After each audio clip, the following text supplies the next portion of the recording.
Hey guys, welcome back to the No Empty Seats podcast. We're giving this a number one shot. I don't know what that means. This is our first podcast. We're giving this a shot. We don't know if this will work, but we are funny enough to make this happen.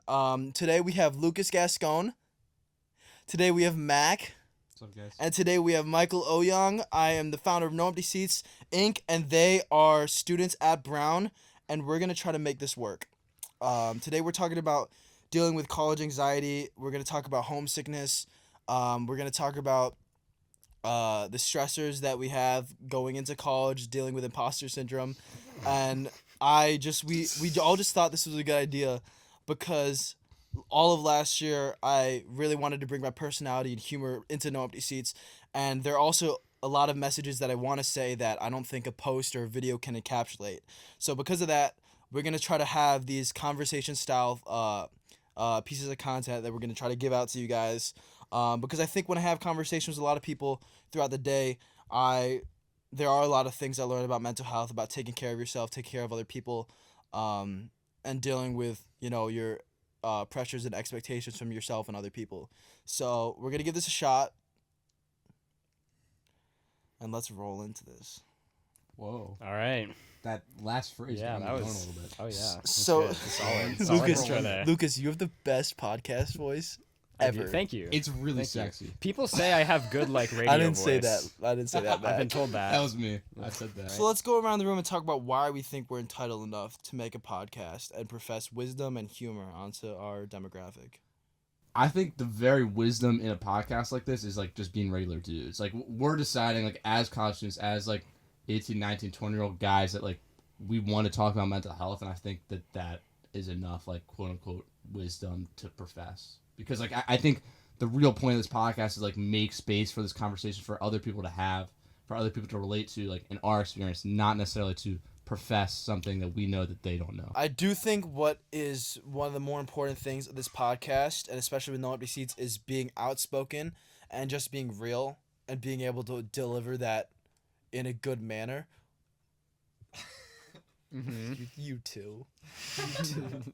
Being able to deliver that in a good manner. So I guess the things that are on my head today is being homesick.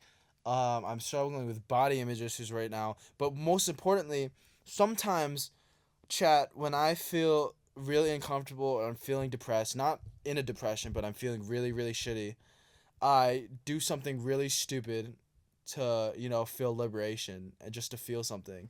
And it doesn't make me feel better. A few weeks ago, I was wearing a pretty goofy fit. I think my shorts were down to my shins, and I was going to my class. I was like, fuck this. And then I asked a girl to take a picture of me just to feel something, because I was a little nervous to talk to someone. If we could display the picture right now, on the green screen or something, that would be perfect, because it's a great picture. I get what you're saying, though, about just, doing something stupid to sort of, it's oh, I have free will. Let me go and, ask the librarian if I can be shirtless in the library. When I am outside really stressed and I walk out my dorm, I scream. Mm. And it feels better. And, some people, I don't, no one's looking. No one gives a fuck. Mm-hmm. I was about to say some people look, but that would have sounded like pick me. I don't care that people are looking at me. Does it feel freeing? Is that the thing of oh! Exactly like that. Just people don't give a shit. I can do whatever. Nobody's thinking about me. It was half just releasing. Yeah, it's just a release, I feel mostly. And two, no one gives a shit about anything. Yeah. I think that's a helpful sentiment in terms of I used to have pretty bad social anxiety, and one of the things that was back early in high school, and one of the things I've thought about since then is nobody gives a shit. Nobody's thinking about you. Everybody's trying to too worried about themselves, or not in a negative way, but they're worried about their own shit. You know what I mean? If you walk into the dining hall wearing an Elmo outfit, and you're worried people are gonna care about you, they'll forget in 5 seconds. And if they keep thinking about you, that's so weird of them. Well, I think even if they remember, which I think I would remember if somebody came in the dining hall in an Elmo costume, but even if they do remember, it's what impact does it have on my life that they remember some guy that walked into the dining hall in an Elmo costume? Literally zero. The amount of opinions or of interactions that currently have an impact on my life is probably 1 to 3.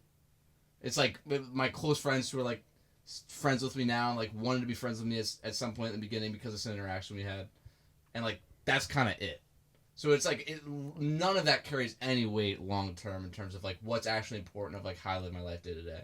Like I'm sure there are like some people out there with like bad opinions of me. I'm sure. That guy looks weird. Yeah, that guy's like cactus socks on a day. Like he's a that guy has motherfucker for that guy has a strange amount of hair on the side of his bicep. This guy has really hairy biceps. Yeah. You know, but and like contrary to that, I'm sure there are some people who would think I'm an awesome guy, and like that's floating around in their head. But neither of those have any impact on like me, who I am, like sitting here right now tonight at like 10:30 p.m. or whatever. Yeah. So definitely the moral of the story is do things just to feel something. Just feel something. For sure. Yeah, no, I'll just say I've always struggled with social anxiety, and I still do. But what I've realized lately is the reason is mostly because I like project my own insecurities, I guess I'll say, onto other people, or like I project my own judgments onto other people, and I often think that people are judging me as harshly as I'm judging them, because I'll just say, I never externally, but internally, I can be pretty judgmental that is towards ugly people sometimes. Right there. Yeah, no, like I mean, holy shit, you big nose. Oh my god, get a nose job, you. I mean, well, it's not quite like. Bitch. I mean, not quite like that. Like, not so much about what people look like, more so about like people's actions, like what they do. Like, if someone does something that I think is cringe, I'll think to myself, "Oh, that's cringe," and I'll go on with my day. I will kill you fat. That's Lucas quoted verbatim. Right. Yeah, that's me. But I mean, essentially, what I'm sort of saying is that like people really don't care what you do, and they're most likely gonna forget about you. Like, if it's just a stranger you're walking past, walking down the street. Except if you're me and you have, like, problems and you're judging people constantly. Which, that's just a me thing. Like, I think we all overthink. Well, something else I think about that helps me with my social anxiety is the fact that, like, everybody else is also just a dude who's, like, thinking about, like, this is similar to what I said earlier, but a little bit different in the way that it's floating around in my head. It's like, everybody else is just as anxious as you are, or, like, even if they're just as judgy, like, I don't know, everybody's kind of going through the same thing. It's easy to, like, look at somebody else and feel like they have, like, their shit figured out, but, like, the odds are they don't. And again, like, even if they do, who gives a fuck? Like, it doesn't matter, Implications are none for, like, most interactions that you have. Yeah. I hear what you're saying. You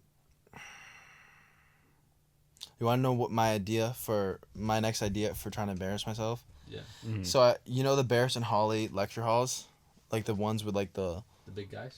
Yeah, the big guys. Kind of like McMillan. Okay. I go in the front entrance through the exit, right where I'm next to the professor, and I'm like, "Hey, is this Spanish club?" And he's like, "No." And I'm like, "Are you sure this isn't Spanish club?" He's like, "No." And I'm like, "Oh, come on, guys." And then a mariachi band comes behind me, and we walk up the stairs, and it's like, na na na na na na na na na na na na na na na. And then I walk out. I think that would be so funny. That sounds amazing. I love this idea. And I think another thing to remember is if you're doing something stupid but you think is funny and like wholesome to you, you don't even want to attract You don't even want to attract like the guys that are like, that's fucking gay. You know what I mean? Yeah. Like I would like Mac is just a guy. Maybe before I met him, I thought maybe, oh fuck, dude, he looks like he's on the lacrosse team, bro. He probably hates me. Yeah. I would want to attract people that are like, oh man, dude, that was funny as fuck. I like what this kid is doing. Yeah. So it's so much easier said than done, because I have so much social anxiety still about like doing something stupid, or even I have so much anxiety about sitting by myself eating still, and I fucking that's so real. Yeah, I wish that wasn't. I wish that wasn't the case. Oh my god, I fucking hate it. Yeah, it's like literally no one cares at all, but it's hard to convince yourself of that, you know? Like, yeah, the freshman year, I ate alone like most days, right? And it's hard because like that environment is so like social just by nature. Yeah. There are so many people around, so many like big friend groups and stuff. And so it's almost like you feel more isolated than you would just like sitting alone in your room. Totally. Exactly. Like sometimes the loneliest you can feel is when you're surrounded by other people. And I you know? wish we could hammer this in our head, but like when you see someone that's sitting by themselves, they're like, oh, that's blank blank. That's Jimmy right there. Oh, that's Ryan. What's up, Ryan? And then you say hi, and then you go eat your meal by yourself. No one gives a fuck, but it haunts me for some reason. Cause like Lucas, I agree with you. I've been eating by myself a lot. That was impressive. I've been Yeah, eating by solid. myself. There's some juice to I've that. been eating by myself a lot, and I'm just like, Juice. fuck. That stresses me out a lot. Yeah. I get No, that's very That- real. that's very really I valid. miss meals. I miss meals because of it. Really, Yes. that's tough. Mhm.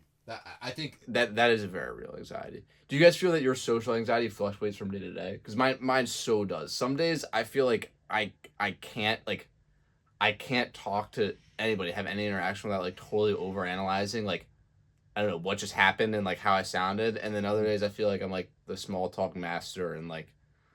Hey, where you guys heading to? where are you guys coming from? Oh my god, what's up? What you been up to today? Yeah, what do you got going on? What do you got going on today? Oh, is that the fucking lacrosse thing? You be ripping shot? Oh shit, you hit some shots? Oh, this guy can hoop. This guy can hoop. This guy got it. Yeah. Oh man, dude, I'll catch you. I'll catch you. Go to the ratty. I'll see you later. Hey, let's eat. Hey, food. good to see you though. Good to see you. We gotta catch up. Yeah. I fucked that up so bad. Yeah, dude. I mean, I think this is definitely accelerated because I've done all my dumb challenges with friends, but I think it is agreed upon with most people where I'm like Mr. Confident if I'm with people. If I walk around with you guys, I'll just be like doing hidden dances, hitting some hip pops. Like no matter where we are. Yeah, I can attest. Maybe because it feels like I'm being like validated by people like I respect and stuff and approve of, I guess. But being by myself freaks me the fuck out, and I just need to be like, dude, who gives a fuck? Do you think some of the like extra confidence of being with people comes from how you think the people you're with see you in terms of like being a social and confident person? Or maybe you think it comes from like seeking their approval in some way? Because I've noticed that with myself. Like if I'm around people that I'm like trying to impress, like I become way more naturally like social and outgoing, and it feels easier. Yeah, but then I feel like I'm not being myself because I'm acting like a fucking idiot Okay. to people like I'm scared of, I guess. Gotcha. I don't know. I think it's a mix. I think it's because I respect you guys and you guys think I'm funny and I think you're funny. Yeah. And well, it just makes sense. Like when you have an entourage, you just feel like Yeah. more like hip. You know what I mean? Sure. I don't know. I think it's definitely rooted from high school. I always rolled with a crew. I had my friend group from freshman year, and I'm grateful that like since its inception, it's just like my brothers. You know what I mean? Yeah. It's people that I still talk to, and it's people that I still respect so much. I think are funnier, more athletic, more talented than me in a lot of ways. So yeah, maybe it's because I respect my friends back home so much. Yeah. But I don't know. I need to work on being myself, and that no one gives a fuck. Yeah, no, it can be tough to just sort of be alone and just sit with your own feelings and thoughts. I mean, I am someone who actually enjoys being alone, like a lot. Like I enjoy my own company and I like just spending time by myself. But that's not to say that I dislike spending time with other people. Like I actually love, having conversations with people, just talking to people and stuff, meeting people. But it tires me out. It wears me out a lot. Yeah. And I think getting back to the question of, whether your social anxiety fluctuates day to day, I would say like going into social interactions, it's pretty much always the same, where like there's a bit of like trepidation where it's like, okay, I need to sort of, get my shit together and like, impress whoever I'm talking to here, or, if it's just a friend, it's like, there's obviously not I gotta that much make pressure. sure they think I'm cool. Yeah. Yeah. They have to know that I'm doing something tonight. Yeah. Right. It sounds But- so stupid when you say it out No, loud. it really but it's does. Like, But what like, the fuck am I it's talking so about? real. Like in your own head, it's so real. But They need to know I'm with more than one person tonight. yeah. No, that's exactly it. I have plans, I swear. Yeah. I half smirked while you were talking about something pretty serious. I was only. You got Mac. How are you sitting, I know dude? because I saw the smirk and then I smirked because Not- I think, was it because I rotated? Not only did you turn, but your crotch is so open to Lucas, dude. This is No, my. it's a vibe. I'm just opening myself up. I just 0.5 did zoomed out and contrast, That's dude. perfect. Oh my god, you guys are Love in that. love. Holy shit. 100%, bro. This is my first seductive move of the Yeah, night. it's working. it's working its magic. Yeah. That's crazy. That's crazy. I wish I wasn't here because you guys were just simmered and just rested with that. Dude, if you weren't here right now, we would have to cut the cameras, man. It's No, you would have to Or turn keep on it the camera. rolling. OnlyFans? No NPC's Yeah. OnlyFans? That's dude. Those words are crazy together. Dude. Oh my god. it's only a matter of time before we start an OnlyFans. Like, Do you think there will always be a healthy way to do something? What do you mean? Do you think there will be that there will never be excuse for like physical abuse or berating someone? I don't know if that makes sense. it makes sense. I'm thinking about it. I think will there always be a healthy way to do something without someone's expense? I don't know why I had to say the word abuse. Mhm. Putting someone down.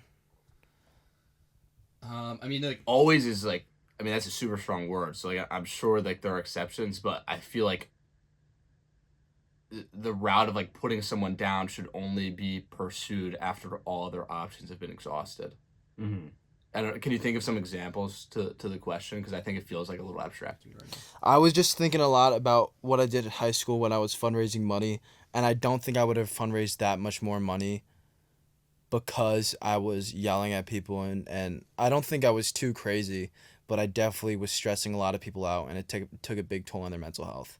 And I definitely feel bad about that because one of them was my closest friends, and they were talking about how that month was one of the worst for their suicidal ideations, and I wasn't doing anything, too insane, but I was trying to be on everyone's butt to make sure they were fundraising enough money. And that's a example of me thinking like there's always a healthy way to do something to succeed, to bring everyone up. And then I guess another example I'm thinking of is maybe in like the corporate world or finding a job. Do you have to be a bulldog and leave everyone in the dust while you're trying to find your dream job or something? Or is there a perfect way to parent a child, I guess, or take care of your siblings or your best friends without hurting them? Because I think generations before, smacking a child on the face after doing something is the best way to get it through their head. Mm-hmm. Yeah, I don't know. That's tricky. I mean, I feel like the sort of like the collateral damage, I guess we could say. I mean, for anyone with any semblance of a moral compass, I feel like that's always sort of inadvertent. Like, I mean, in your situation, obviously, you're not intending to like harm people. You're just trying to do something good, and harm may come to people as a sort of collateral sort of side effect. Like I said, Maybe I'm but thinking about maybe a better way to say this is talk about whiplash. the movie. Yeah, is there a way where whiplash can be justified? Or are there examples of non as extreme examples of whiplash in the world that we're going to have to apply to? You mean like Andrew's character arc Yeah, how you need someone else to, make you go through hell. to like berate you? Yeah, no. I mean, I think Whiplash is fiction, which is important to remember. It's, I would say, pretty divorced from realism in any sense, and I think it's dramatized for sure. But I think, I mean, the character of Andrew, I think you can take from that a lot of important sort of lessons about being an artist in the modern world and sort of the pressures you face and the pressures you put on yourself in that regard. And I think the sort of example in that film where we have Fletcher, J.K. Simmons' character, who is a source of motivation for Andrew, but is also very damaging to Andrew, and sort of not only sort of pries him away from his family, but sort of from himself in a way. You know? I mean, I think lost himself. yeah, it's fair to say Andrew sort of loses himself over the course of his character arc. But at the end, he becomes a great musician. So Yeah, I think a couple of things. I think one, I would say that Whiplash is like certainly dramatized, but I don't think its themes are all divorced from reality in terms of what it could be like to be a hyper motivated artist. Sure. Yeah. A question I would pose is like, is Andrew at the end of the movie disappointed in the outcome? Yeah, and I think that question is like something that totally depends on personality, in the way that like Andrew, it seems, chose that path, and like he didn't have to continue going to school with Fletcher, like in theory. So in that way, like he had agency in this decision to make all these sacrifices to become a great artist. I think where like morally things kind of go downhill is when Andrew no longer has agency, and he's either like stuck in this abusive relationship with like his teacher or coach, and now he's kind of stuck there and like fully at the mercy of, I don't know, the whims of his response to an abuser. I think what Whiplash did really well, and it kind of touches on the point where you're saying he's happy at the end, is that it kind of depicted him like he was on a mad drug.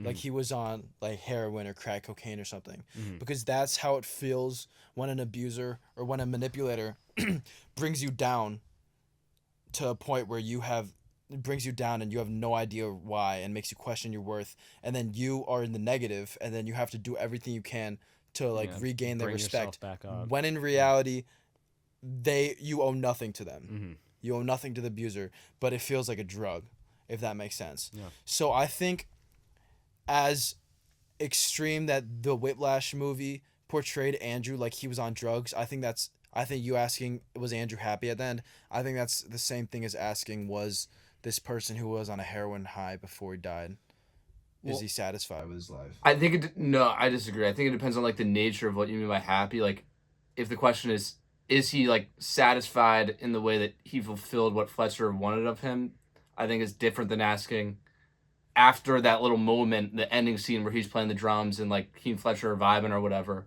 like the next day when he's just like sitting at home, or like 5 years later when he's just like sitting at home, is he satisfied with how things have progressed?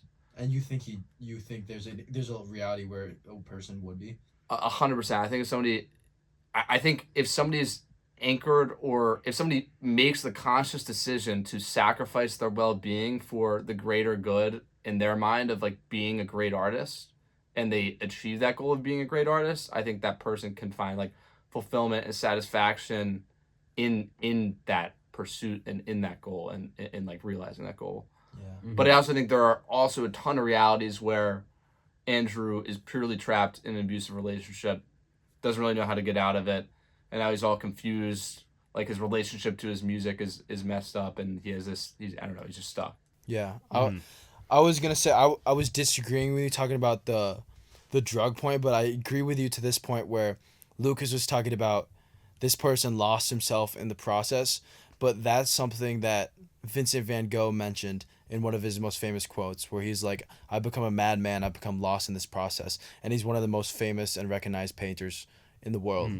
And Conor McGregor recognizes that quote a lot, where like becoming hyper obsessed is a good thing if you feel that passion about it, where passion is a type of obsession. And yeah. I would say this just conversation just kind of like brought back an experience I had in high school, where I painted all throughout high school, and my art teacher was like pretty blatantly honest about like what he thought about our art, in the way that like if it was bad he would tell us, and they were like, I think he was probably like a little softer on like freshmen in high school than like he used to teach at an art school, so he was like definitely softer on us than like the students in art school. But if it wasn't good, like he would tell us it wasn't good, and he would tell us why it wasn't good. And then if it was good, like he would tell us it was good, and he would tell us like why it was good. And by the end of my 4 years, like in like under like taking art under his teaching, I got so much better at art, and I think now like I understand what a good painting is so much more than I would have if like, I don't know, like me just kind of like coloring in the lines or whatever got like good grades in his class. And I'm very grateful for that. It's had a huge impact on me in terms of like how I look at art as a whole, like whether that be painting or like books or movies, like everything. I would not consider in any way to him to be like a Fletcher or abusive, but in the way that like good art takes standards to some extent, and like I'm You have to grateful live up to that some stuff. yeah, and I'm grateful that he imposed those standards because I learned a lot in that process. Yeah. Mm. I was gonna say another thing is, and I do agree with that, but another thing is like one of the most beautiful things, or like pieces of art that people have created is in response to really dark times, Totally. or and or slash or, people lighting a fire within them, if that makes sense, to rise above. And most people don't rise above, and I think what I'm asking is it okay for the teacher to accept that and leave people hanging and realizing that it's not for them, and letting the other person rise up, because that's what Fletcher was doing. He was in the number one like music conservatory in the country, right? And he was just waiting for that one like phoenix to rise up to his standards and stuff like that. Mm. Yeah. I don't know. I mean, I guess it's a question of, is it even possible to find some sort of happy medium when it comes to instruction like that between, being pretty harsh and pushing people to their limit so that they can, do the best that they possibly can and become the best artists that they can be. And, the lines between that and, like actively just sort of like hurting people and destroying their passion. What do you think of David Goggins when he says our world has become stuck in too much mediocrity? Initial thoughts, because I've thought about a lot. I still don't know what to say. Initial thoughts. Stuck in mediocrity. I mean, I think that's Everyone's become too comfortable. yeah. I mean, yeah, I'd say that errs on the side of sort of more extreme for sure. People aren't Right. putting themselves out of their comfort zone enough. Mm. People aren't as mentally tough. Mm. I would say initially it feels naive. I mean, part of my beef with like that statement as a whole is like, why are you feel so strongly about like your perspective that you can like so self-assuredly impose that on everybody else and say like everybody else is wrong, like this is the way to live life. Like I think it's perfectly fine to like find things that work for you and do things that feel the best for you and like try to live the best life that you can. And I think there's value in like if you find things that work for you, guiding other people in that way. But I think to say that if somebody does things differently than you, they say that's intrinsically wrong, strikes me as I don't know, not narcissistic or egotistical or naive, ignorant maybe. And these are like all strong terms. Like I respect what David Goggins was trying to do. I think like for me, like David Goggins is a big like disciplined, hard work guy. Like for me, that's had a ton of value in my life.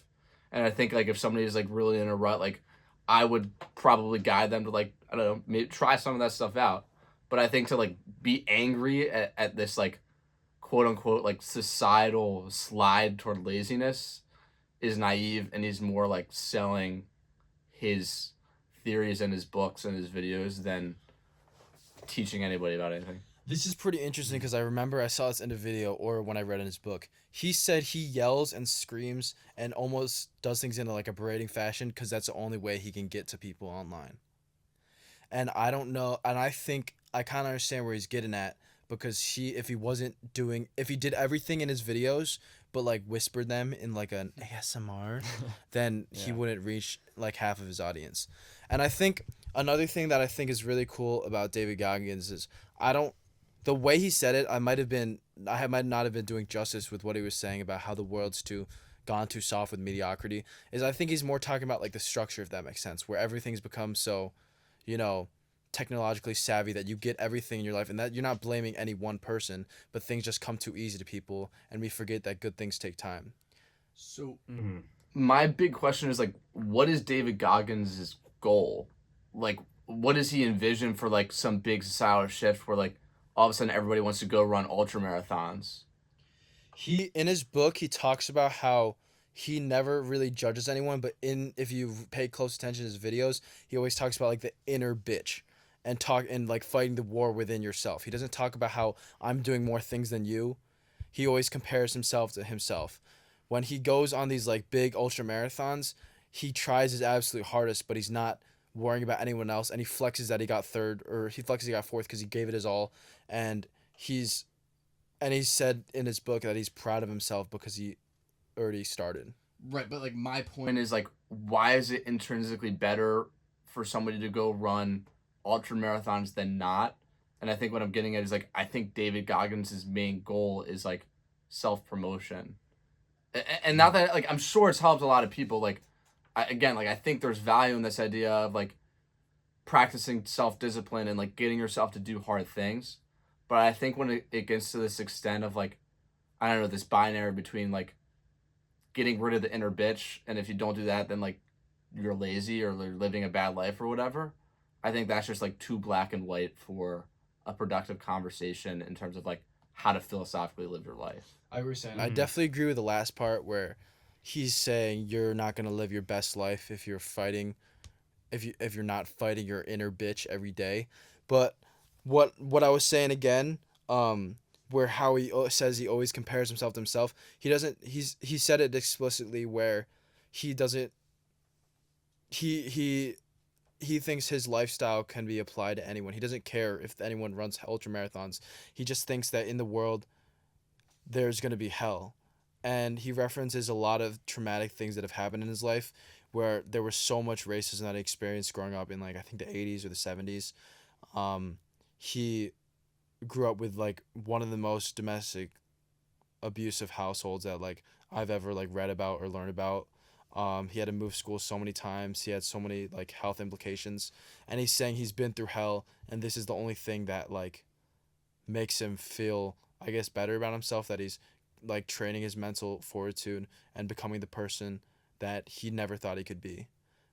So he says a lot like this can be applied to your job. This can be applied to how you treat the demons, that are going on in your life.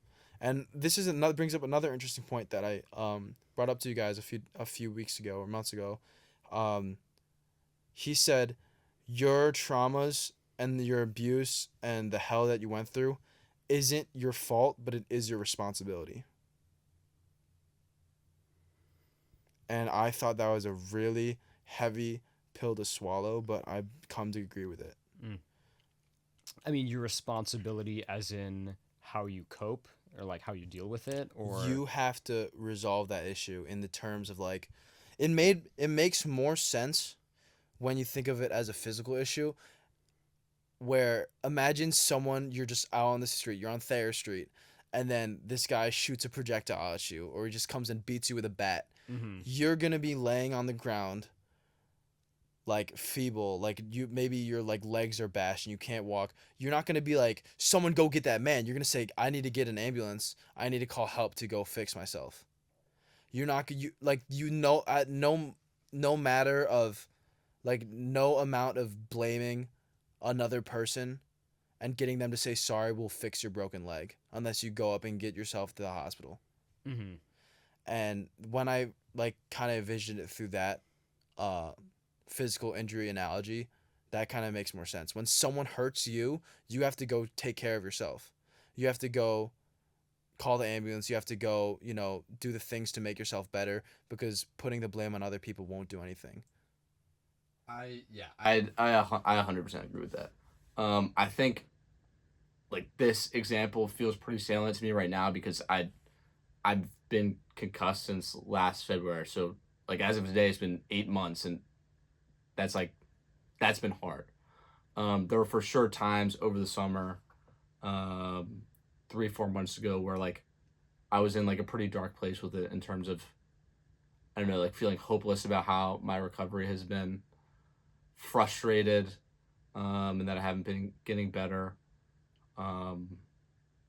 Not feeling confident that like long term I'd ever be able to like think the same way, or I don't know, be physically engaged in life in like the way that I normally am. And it was like, to use a little bit of a word with a negative connotation, like certainly like pretty pouty. Like I felt bad. Like I was sad. There were times where like I would say I was like depressed about it with like the actual implications, like what it means to be depressed about something. But like at some point, for some reason, like that turned around in the way that like I just kind of shifted my mindset in terms of like the story I was telling myself about my head and about my concussion recovery toward like, I don't know, this is like an opportunity for growth in some way to cope with like something that's really difficult in my life. And before that, it was it was just hard. It just felt bad. I was just sad all the time. And I think it wasn't until I took like personal responsibility for my recovery in that way that I was able to start feeling better about it. Because I think it's totally true that like once you find yourself in a certain scenario, like the ideal response is like no like complaining or whining or like pouting about it. It's just like figuring out how to get better. And I think like a lot of times that isn't ideal. So like sometimes it's an unrealistic standard, but the ideal is like to be strived for, you know. And I have felt astronomically better since I took personal responsibility for how I was feeling about how my head has been. Yeah. Like no amount of feeling sorry for yourself will fix the issue. Exactly. And I think that's obviously easier said than done, and that's why David Goggins kind of screams it in your ear and preaches it so much, because what I think was important is that he dealt with depression and suicidal ideations himself. Like he dealt with hell and back, and it's really hard to discern. There's such a blurry line between depression, feeling sorry for yourself, and wanting to be pitied, because that's part of it, if that makes sense. When you're so down in the dumps, whether you have a serotonin dopamine deficiency and you're dealing with seasonal affective disorder, or whether you're dealing with abuse, or you just have 6 bad things have gone bad in a row where you're just very deeply contemplating suicide because you don't see a light, it's all so meshed together where you want to feel sorry for yourself, where you want to be pitied, and that I think what's important to remember is like that doesn't matter whether you put a label of depressed on your forehead or you're not depressed, where it does feel super easy for you to want to pity yourself. And I think, I don't know, I've read his book, and I really like what he was saying a lot, where he's like, that's the only way I can get to all of you. And I think about that a lot, and this might be strange, but I think about that a lot in comparison to when I experienced the suicides back in my high school, and that like fully snapped me out of my suicidal thoughts. I didn't get fully out of my depression, but once I felt something so strong, I was like, I don't want any, like, grief is one of the worst. Suicide grief is one of the worst things I've ever felt. I don't want my mom to feel this feeling in her gut. Like whatever it takes, I can weep, I can, wallow, but my mom, I can't let her feel this feeling. And it just kind of makes me think a lot about how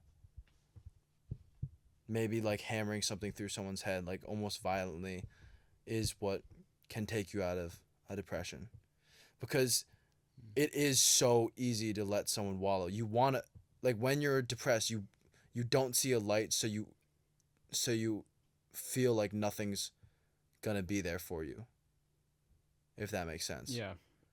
So it makes sense to be like, whatever, who cares, if that makes sense. It makes sense to feel sorry for yourself.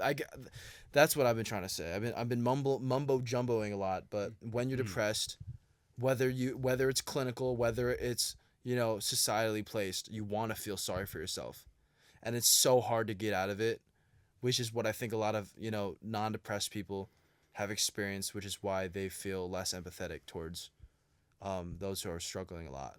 That they say, just get out of it, just go work out, because you'll feel better. I think everyone that's depressed knows that working out will make them feel better, or at least might think about that in the back of their head, but it just feels like the road is too long and the light's not bright enough for them to keep going. Yeah. I agree with that. And to add to that last point, like, even if like going for a run will like make me feel temporarily better, like, Who cares? yeah, in the bouts where I've been depressed for like a more extended period of time than like a couple of days, like that feels like hopeless. Like even like this step of taking personal responsibility and like doing something that will help for like the next hour, the next 2 hours, like it doesn't feel like that adds like long-term light. Like the big weight is still there. Yeah. I want to walk back a little bit what I said earlier about like I feel I was too strong in my like admonition of, I don't know if that's even a word, of David Goggins when I said like he was just selling his books. I think that was like too presumptuous.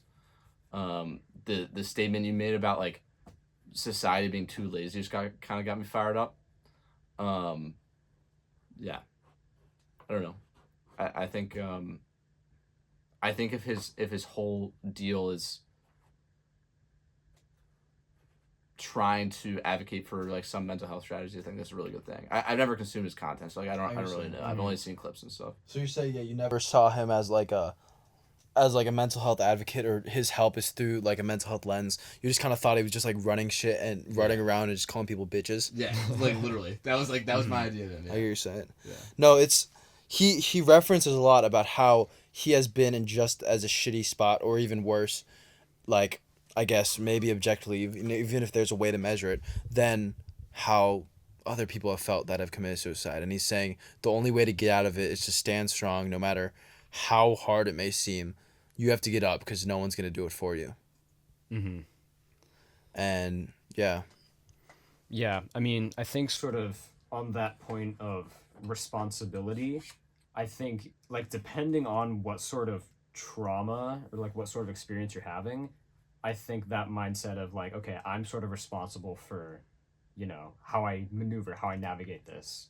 I think for a lot of people who struggle with depression, I think it works for them, right? It's like, yeah, I'm the only one who can sort of, reclaim agency over my own mindset, my own body. And, even if I do like, go work out or go for a run and it only makes me feel better temporarily, it's, it's something that I did. It's like I got up and I went and did that. Yeah. But I think, it's subjective. And I think it also depends on like the issue. Like speaking on responsibility, I was just sort of thinking about this. Like if you have someone who like grew up in an abusive household or something, I don't think it's the correct mindset to, I mean, this is obviously sort of dramatized, like this isn't how it works in real life, but I think it's the sort of wrong mindset to go to them and be like, okay, it's your responsibility to like deal with this and like move on. Like, I don't get think, up, bitch, or something. yeah, like I think that's not the right way to go about it. But that's obviously a very, very different thing than, depression or,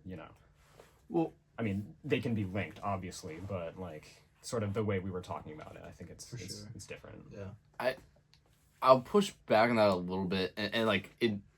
To be completely honest, I was a little bit zoned out, so I could be butchering the point in my own head, but, like, I think like, as an ideal, as like this like platonic form of like what responsibility it is, like, it is in the moment on from like abuse on, like it is the individual's responsibility to kind of like figure their stuff out, whatever way that means. And that doesn't mean like they have to do it alone, and that doesn't mean that they should be called a bitch for like suffering in the way that they're currently suffering, the way they have suffered, but more just that like that's just it, that's just how it is. Like they just have to figure it out, because like what's the other option? Yeah. No, I think what I'm sort of saying is, although it feels insincere. Yeah, although say, it might be someone's responsibility to cope with their trauma, I think there are caring ways to sort of convey that to someone. Yeah. Really rather than, the way that we are putting it, like saying the words like responsibility and stuff like that. No, for sure, yeah. And so I think I get what you're saying, Mac, and I think you're kind of touching on the idea that, again, David Goggins said in his book that the world is fucking cruel, and like shitty things are gonna happen that you've never expected. Seeing you scooch towards Lucas made me so happy. I'm just trying to get intimate over here. Have you guys' shoulders touched so far? I think we've been like grazing each other. Have you guys made eye contact a feet away? We did it early on, and I couldn't. We've been like glancing. Like so, I haven't looked at him since. We're trying to keep it like professional here. So are either of each other's eyelashes looking pretty nice? Have you noticed that? Mac has very long, beautiful eyelashes. Oh, I would say. Yeah, no problem. Yeah. My my heel just touched his knee. Oh yeah, it's heating up over here. It's Things are Has that happened where you guys have like touched toes throughout this 45 minutes where you didn't mention it? Did we touch toes? Probably. Dude, you guys are acting like a couple. Like, did we eat? Where'd we go out to eat last night? I don't remember. Right now. Yeah. You can't see it on camera. Yeah, but you can't. We're foot hand holding, but with our feet. Yeah, like this, but with our grippers. Abnormally long big toes. Mm-hmm. Okay, we're gonna slowly get out of the serious topics because there are a few things I want to talk about. But to end it, I get Mac. I get what you're saying, talking about the brutal honesty because life is really cruel, and David Goggins touches on that a lot, where things aren't going to be wanted, things aren't going to be told to you lightly. But also, Lucas, I agree with what you're saying, where does come off as condescending or insincere if someone's in the wallows and you're saying it's your responsibility, get the fuck over it. You have to have empathy. Yeah. Yeah, like 100%. Thoughts on just college. I'm homesick. Sucks. I'm homesick. I've been overthinking things so much about my semester, about my course load, about everything, about my friends, about the clubs I got rejected or I'm gonna join that I have already set myself in as a junior. Isn't that crazy? How much you overthink things? Yeah. I was a freshman a couple months ago, and I've already thought about myself as almost graduating and think about graduating plans. Mm-hmm.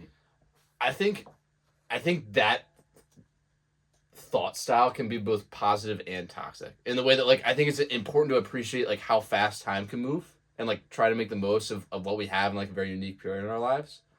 But also, like, I don't know, that thought process like what you just said, can in and of itself. I don't know. I don't have a super developed thought. No, everything's good in a balance. But I was just saying, I rotted in bed today, wallowing that I'm a junior, and I'm just not. Yeah. Just delusional.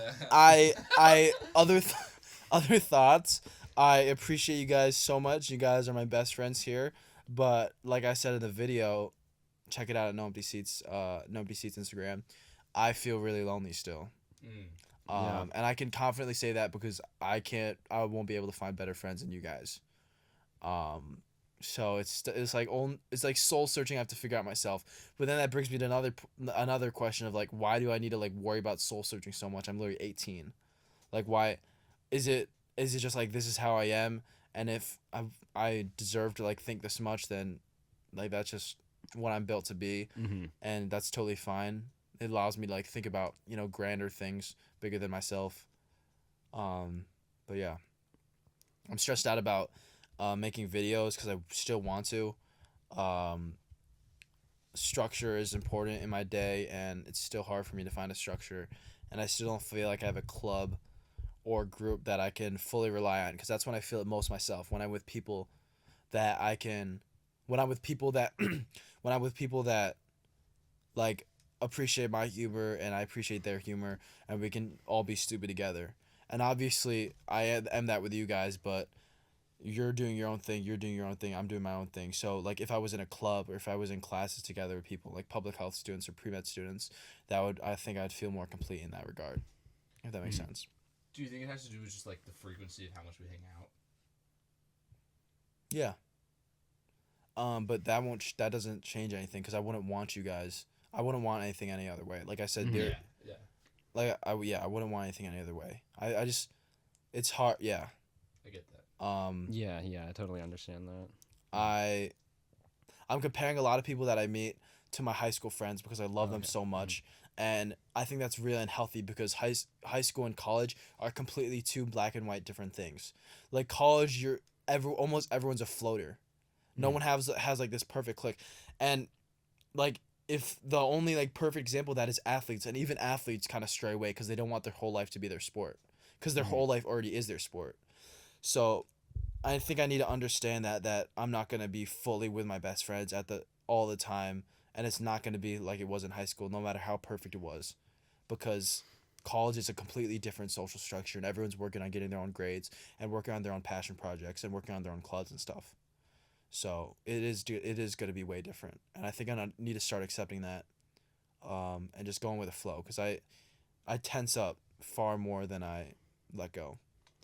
Yeah, no, I think that's very valid. Like, something that I often sort of feel is that, your high school friends, it's like a friend group, But when I think about my college friendships, it's all basically just like one-on-one. Like, there's no group.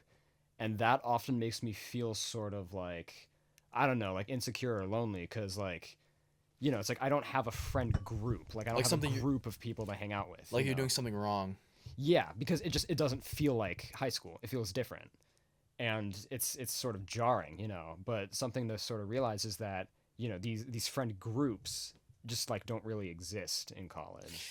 Another problem, I would definitely say it's so much harder to hang out with people because everyone's so busy. And I think that's because of that's a product of just being at an academically challenged college where everyone wants to excel and everyone wants to work hard, whether that's imposed on them or by other external pressures.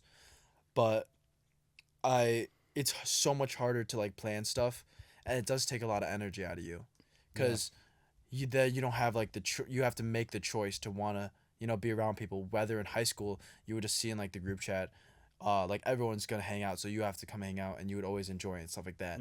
And there would be more structure throughout your high school day where you would go get stuff, food with people after school and stuff like that. Yeah. Yeah, I totally agree. The whole social structure of college is like just so different than what high school Everyone's so was. busy. Everyone's so busy. Everyone has their own schedule. It very much takes like a step to see my friends in college, whereas in high school it just happened. Yeah. A really big adjustment was like literally just like figuring out that I needed to text people to see them. Like freshman year, it was so easy for me to like go through my whole day and just be completely alone. Just because like there was, Accidentally. Right, accidentally. Like there's just no structure built in. And, like I felt so bad at the end of those days. And now like as a sophomore coming in, the simple skill of like texting somebody to get lunch on any given day is like helped me feel like so much more socially secure. I need to work on that, bro. Same. Yeah. What helps you huge. with that? Also to the chat. Just Doing it, making it like a thing you have to check off. Just making it a point. Yeah, making it a point. I mean, also since coming to school now as a sophomore, I have gotten better at just being alone. Like I don't need to see somebody throughout the day, and like I can feel content. And part of what's helped me with that is like I've started thinking about being at school. Like I started conceptualizing it differently. Like last year I had this big like weight on my shoulders, or like this pressure of like feeling I needed to do college, quote unquote. And like a lot of people still feel that way. I still yeah. feel that way. totally. And like part of doing college in my head was being with people all the time. And since getting to school as a sophomore, I've more thought of being here as like, oh, I just live here now. Like I noticed this distinct difference of like You told me that. when I'm at home, like I was very content being alone, very content just kind of going about my You day. just live there. Because I just lived there. And I saw my friends when I saw my friends. I saw Mara when I saw Mara. I saw my parents when I saw my parents. And like in between, it wasn't a big deal. And like, why doesn't that same logic apply to here? And it does, and it has. And it's made a world of difference thinking about it that way. I can just go about my day. I can be content being alone. Like, I'm an introverted guy. Like, I feel fine being alone most of the time. I like that advice, dude. And then when I want to see my friends, like, I need to make sure I text them. Like, if I don't do that, I still feel bad. But it's like, if I'm seeing my friends, like, at dinner or something, and, like, I can get together with them, like, then I feel fine. Like, I'm just doing my thing. Like like everything's It's okay. Yeah, everything's okay. Yeah. Like you're good. Like it's OD to like stress so much in college. college. Yeah. It's Like so chill OD. out, bro. Like you're good. Exactly. relax. Like everything's fine. Like it's Yeah. all fine. And I don't want to take full credit for this idea. There's something Mara and I talked about a lot, and like part of it's. I don't want to take credit for this, but this is my beautiful girlfriend also thought of this idea too. I hope she doesn't get mad at me. I didn't think about this at all. Can This I is her say idea. that? My beautiful girlfriend came up with this idea. came up with this idea. I didn't come up with this at all. I don't want to take credit for it at all. Yeah, no, but like that's something That she was telling me about, because she gets to school like 2 weeks earlier than we do, and she said like something that helped her was like she just lives in Ithaca. The only thing you need to worry about is literally surviving. Like you just need to like exist and keep going. You just got to keep going. No matter what happens. The caveat of well-being too. Like I'm trying to. Like, That's feel part of good. it, Yeah. I'm trying to like feel good here. Like that's it. Yeah. It's I feel like I try to preach this to myself so much that you should just only be taking care of yourself. But like, dude, it's so hard. It's so hard to like actually practice what you preach. Yeah. Especially in like a pressure cooker environment like this. Even though it's not as stressful as, like Penn or like Harvard and places like that. But just being around people that are very motivated and are working hard, it always feels like you're doing something wrong, you know what I mean? Yeah. But I'm glad you brought up that advice, because you told me about it in the summer, and I do need to remember that. I'm just gonna go to sleep. I'm living here, bro. Yeah. I live in Providence, it. Rhode Island. That's it. I mean that's a little worse, bro. I'm saying to you. Yeah, I mean Rhode Island. That's like I fuck with Providence. Stop the slander. I'm in Rhode Island. The Ocean State. Fuck yeah. yeah. Now, joking aside, it's Where a are you very from? nice place. Rhode Island. I'm so chill. I'm from Providence. I'm from Providence. What'd you say? Speak up. Providence. Providence. That's a good bit. Thanks. You're welcome. Vulnerability. I like that. Keep going a little bit. Vulnerability. What's a good lesson you've learned? What has been on your mind on like ideas you shake up, or what do you think everyone thinks that you gotta spread to the world? That's a lot.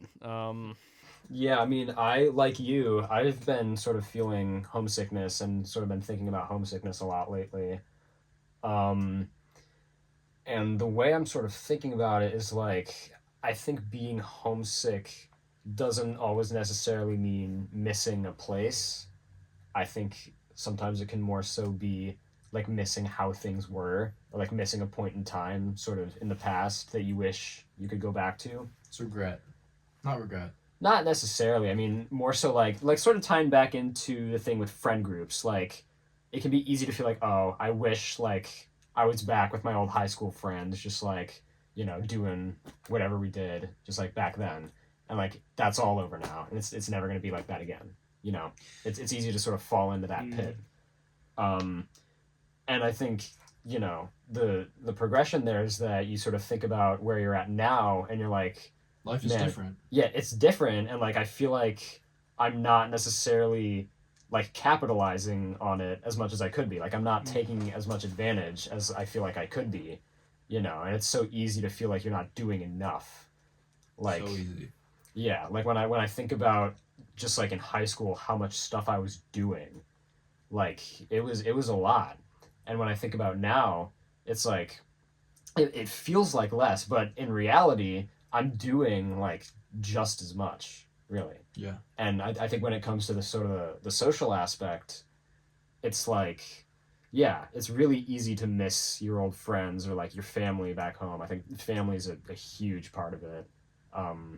Feeling homesick like that. Maybe I thought of Yeah. regret in the first like knee-jerk reaction because regret that I didn't appreciate the moments I had and now that they're gone. Yeah. And No, I feel that regret a lot. That's the guilt I feel. That's about very leaving. real. Yeah. You don't know what you got till it's gone. Joni Mitchell. Yeah, it's really easy to feel that way. But I think sort of the flip side of that is that okay, here we are now, and there's this moment right now where things are like there are so many opportunities, and things are golden. We're We're out here. We're doing podcasts. We're like, This is a pretty cool golden opportunity. yeah, Holy shit! no, that's what I'm saying. We got like Who's doing this? we got like free food. Like you can go to the dining hall and Free just eat whatever food. you want. You can go to like Free you can, like, bitches? free bitches. You can like go to a class and learn some stuff. Dude, what does like free bitches mean? What does that mean, bro? yeah, you can go like get some free bitches. I mean, right now, like the moment you're living in, that's sort of what you have to appreciate. You're right? gonna miss it eventually. Yeah, exactly. That's sort of the thing. It's like you're gonna look back on the moment right now, and you don't want to be like, oh, I wish I had been like enjoying this more. Looking in the Yeah. past doesn't really do much Yeah, exactly. Like other than appreciating it. yeah, it's more beneficial to just sort of live in the present and try your best to just enjoy it than sort of wallow in the past and regret that you didn't enjoy it. And like it's okay to not enjoy like living, like that's totally normal. Everyone feels that way sometimes. No, And for so sure. Easier said than done. you shouldn't yeah, exactly. You shouldn't constantly be hammering in your head like, "Oh, I have to be like enjoying this right now. I have to be like, happy all the time, like talking to everyone." But it's more so just like the experience as a whole and all of the emotions that come with that, sadness, depression, just like feeling like shit. Like it's the whole range, and that's sort of what you have to feel everything. To live is to feel. To live is to feel. That's 100%. There's a good quote from a from a book called The Prophet, and I'm gonna butcher it for sure because it's like kind of poetic, but it's something I've been thinking about a lot and like very much kind of goes along with this context. And the quote is like kind of like, if you were always attuned to the miracles of your life, then your pain would not be more wondrous than your joy. Which is kind of like at Slower. Sorry. If you were more in tune to the miracles of your life, then your pain would not be more wondrous than your joy. kind of this idea that like at default, at a basic level, the ideal is a total appreciation for everything that happens, like because you're experiencing it, like that in and of itself is a miracle. This is something I felt very strongly last spring after I got in a pretty bad car accident. Totally totaled my car. Had a couple of friends in the car with me, and like very much could have died. Like I would argue, like based on what happened, like probably should have died. Miracle. It was a miracle. Miracle. Yeah, I would call it a miracle. And like in getting out of that car, like I felt this like deep gratitude for like the simple fact that I was there and I was alive and I was breathing.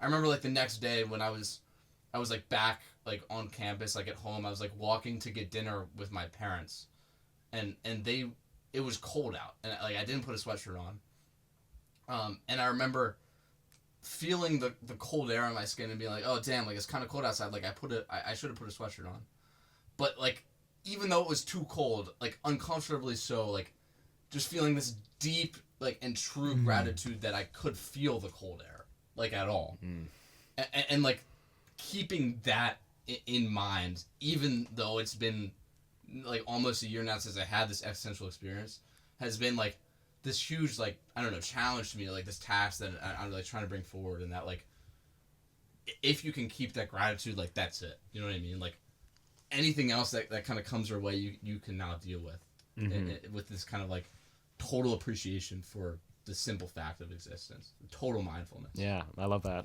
It definitely will come off as cheesy to some people, but yeah, that dude, to live is to feel is like hammered in my head.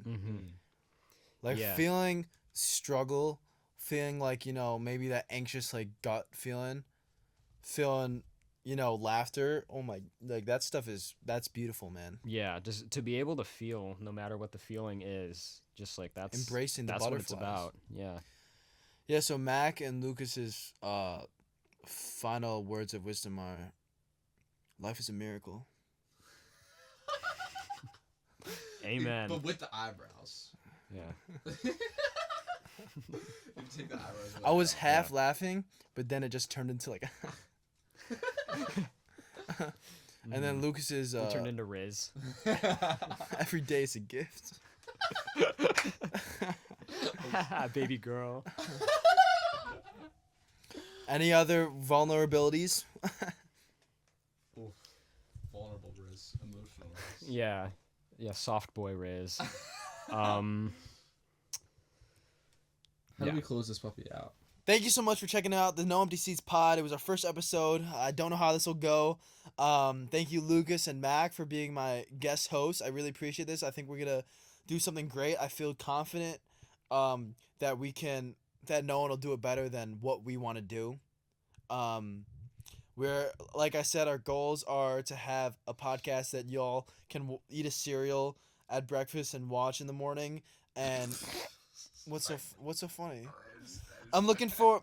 We're gonna continue to work on finding a nice intersection between humor and lifting up everyone's spirits. We'll also talk about mental health awareness and destigmatizing depression and anxiety. I hope you guys have a great rest of your week. Hopefully this comes to fruition. After all, we filmed 2 hours of this, so if this is shit, this is fucking hilarious. And yeah, if you guys want to sign off too. Thanks for listening, guys. Yeah, thank you for listening to our first episode.